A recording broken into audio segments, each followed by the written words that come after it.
Good morning, children. Today we are starting the new chapter, elements, compounds and mixtures. So let's start. We know that all the substances are matter. All the substances are matter. And these substances we can classify into the two groups, pure and impure substances.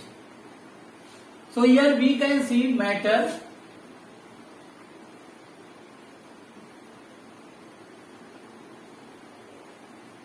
We can classify into the two groups, pure substances and impure substances.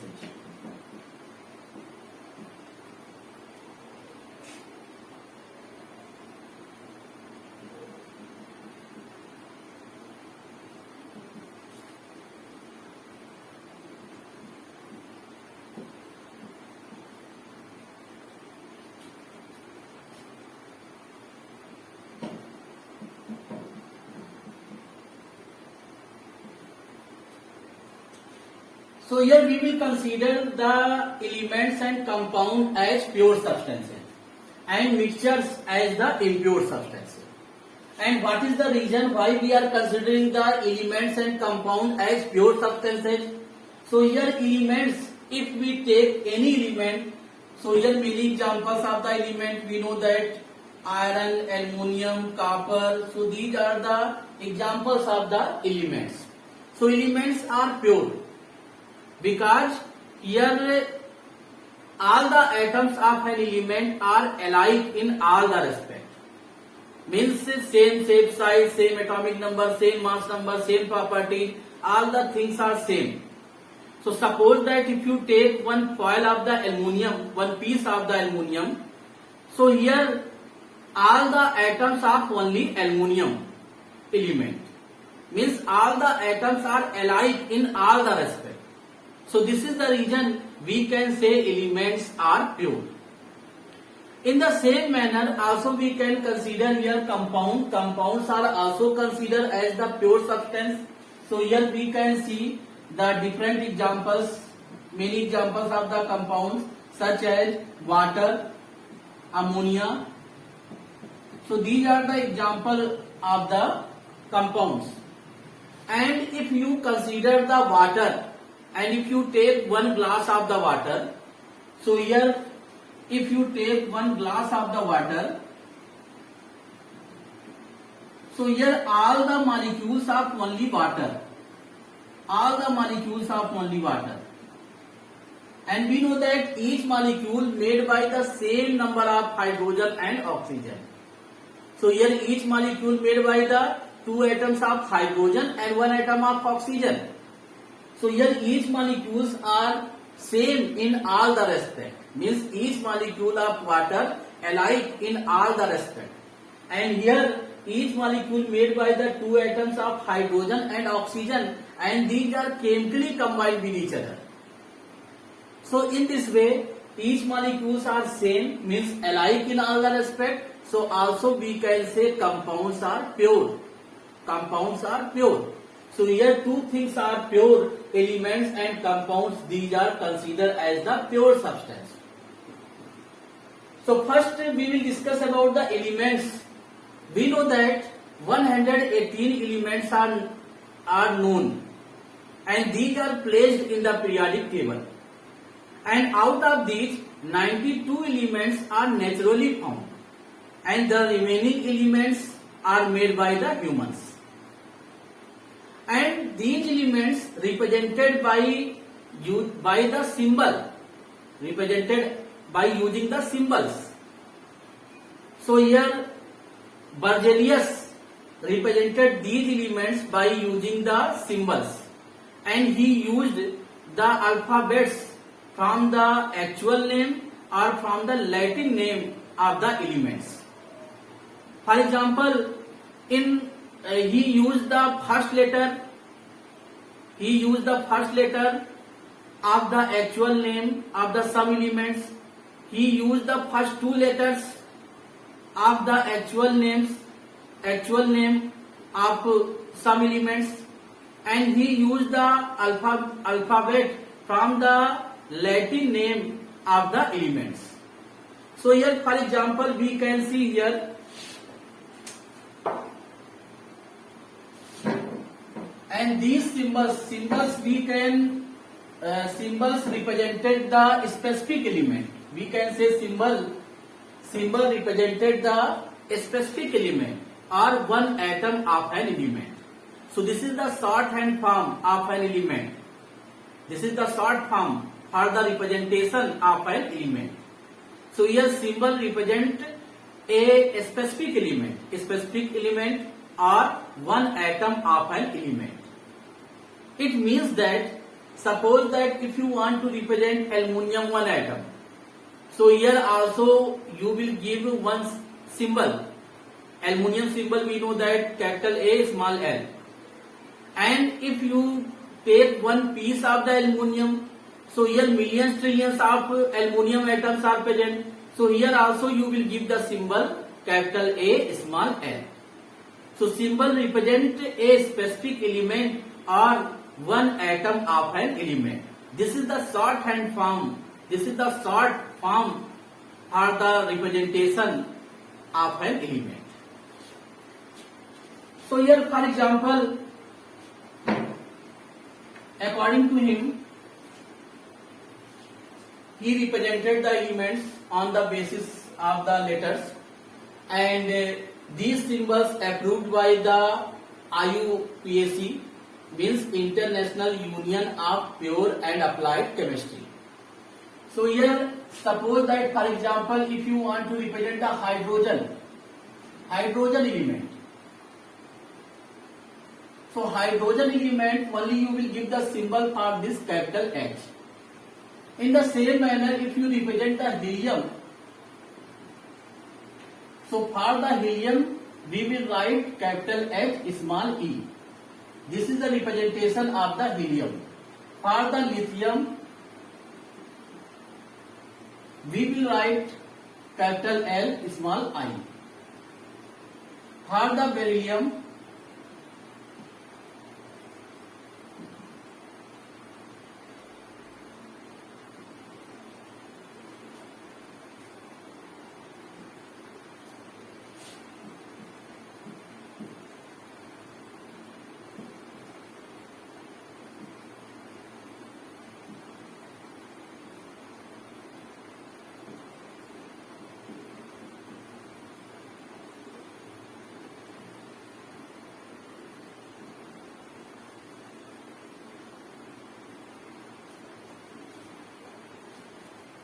so these are the representation. So here we can see for the hydrogen capital H, helium capital H small e, lithium capital L small I, beryllium capital B small e, boron capital B, carbon capital C, nitrogen N, oxygen capital O. And after this oxygen, if you take the fluorine, so for the fluorine we will represent as the capital F.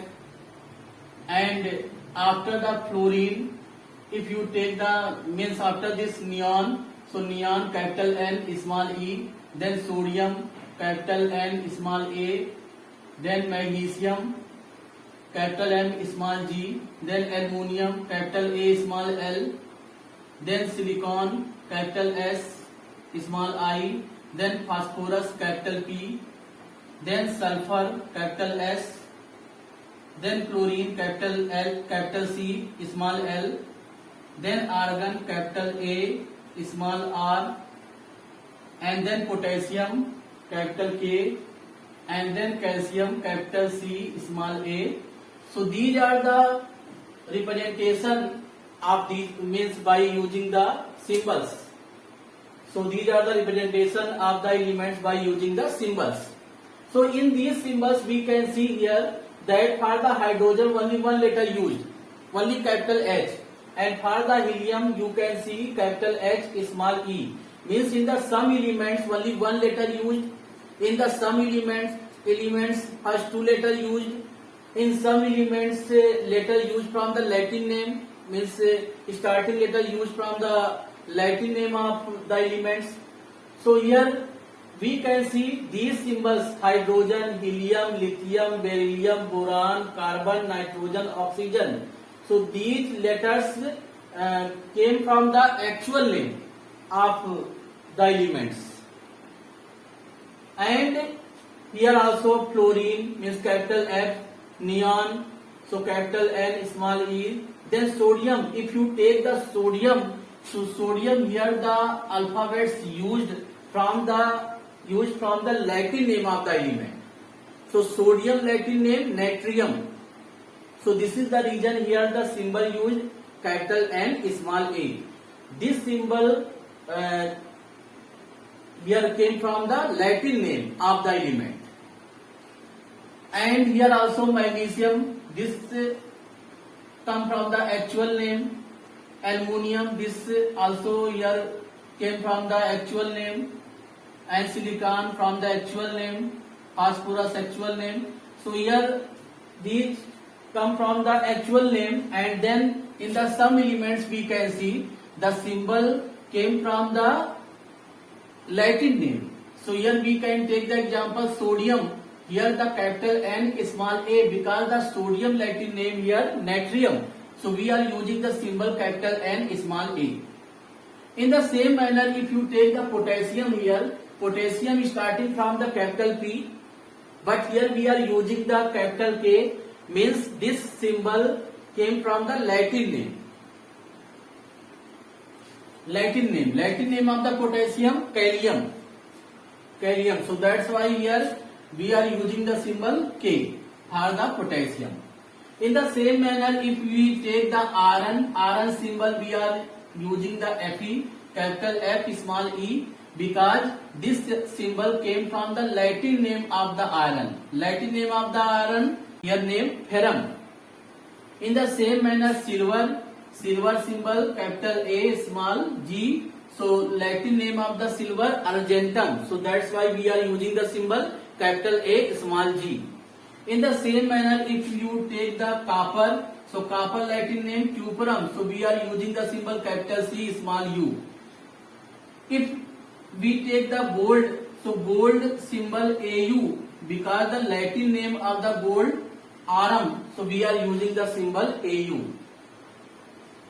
So these are the symbols came from the actual name, means alphabets from the actual name or from the Latin name of the elements. And elements are the simplest. We can't simplify by using any physical or chemical method, by using any physical or chemical means. So here this is the simplest, and we can't simplify again. So this is the elements, and after this here, next topic, molecules of elements. Molecules of element. So the molecules of an element are formed by the combination of two or more atoms of the same element. So here molecules of an element are formed by the combination of two or more atoms of the same element. So this is the molecule of an element. So here once again, molecules of an element are formed by the combination of two or more atoms of the same element. So this is the molecule of an element. So molecule of an element, we can take the example here, hydrogen. So we can see here this molecule of hydrogen made by the same atoms of hydrogen. So only here two atoms of hydrogen present. Same element, hydrogen atoms only present. So this is the molecule of an element. We can take the other example, O2, Cl2, Br2. So these are the examples. And ozone means O3. So here these molecules of an element, means atoms of the same element. So molecules of an element are formed by the combination of two or more atoms of the same element. So this is called the molecule of an element. And after this atomicity, if we say the atomicity, so atomicity means number of atoms present in one molecule of an element. Number of atoms present in one molecule of an element. Number of atoms present in molecule of an element. So here, if we say H2 here, so this is diatomic. Here the atomicity will be 2, means 2 atoms present in one molecule. So here we will say diatomic. Here also diatomic. Oxygen, only 2 atoms present. Chlorine diatomic, bromine diatomic, O3 here triatomic. And also the monoatomic molecules are present. Monoatomic. So we know that molecule formed by the molecule of an element formed by the combination of 2 or more atoms. But here, if we take the inert gas or noble gas element, for example, helium, neon, argon, so these are also considered as the molecule of an element. What is the reason here? Because these are free in the nature. These are noble gases. These are free in the nature. These are stable in the nature. And these are called the noble gases or inert gas element. So here helium, neon, argon, krypton, xenon, radon. So these are the noble gases element. And these are totally stable. So no need to combine, means these atoms here no need to combine with the other. Totally stable, free in the nature. So that's why here we are considering as the molecule, and these are found in the gaseous form. Here helium, neon, argon, these are found in the gaseous form. So these are only monoatomic, only one atom present. But these are considered as the molecule. What is the reason? Because these are already free, stable in the nature. We know that why the atoms combine? Atoms combine with the other atoms only for the stability. Only for the stability. So that's why here we can see one atom of hydrogen combined with the other hydrogen atom. So due to the combination, this change into the stable form. Here also we can see one atom of oxygen combined with the other oxygen atom, and this change into the O2 molecule, and here O2 molecule totally stable, free in the nature. Here also chlorine. So here chlorine, 2 atoms of chlorine combined with each other, and this change into the molecular form, and this is stable. So only for the stability the atoms combine. But if you say the noble gases element, helium, neon, argon, these are found in the gaseous form, and these are also considering as the molecule, because here no any other atoms combine, only one atom here present, but these are considered as the molecule because these are free and stable in the nature. So this is the reason here we are considering as the molecule. So here atomicity of this, only one atom present, helium. This is considered as the molecule because these atoms already stable in the nature. So we are considering as the molecule. So that's why here helium, neon, argon, these are monoatomic molecule. So here atomicity 1 because only one atom present, and these are considered as the molecule because these are already stable in the nature. So monoatomic molecules because here only one atom, helium only one atom present, neon only one atom present, argon only one atom present. So these are the examples of monoatomic molecule. So here atomicity of these 1, and hydrogen atomicity 2, means diatomic. We can say in this manner, atomicity here 2, hydrogen we can say diatomic. Oxygen here also 2, diatomic. Chlorine atomicity 2, means we can say diatomic. Bromine diatomic, but here ozone triatomic. And here helium, neon, argon monoatomic, only one atom present. And if we take the phosphorus, so P4, so here tetraatomic means 4 atoms present in one molecule of phosphorus, tetraatomic. And if we take the sulfur, so here 8 molecules, sorry, 8 atoms here present are the sulfur. So generally, if more than 2 atoms present, so we will say polyatomic. If more than 2 atoms are present in one molecule, so we can say polyatomic. Polyatomic molecules.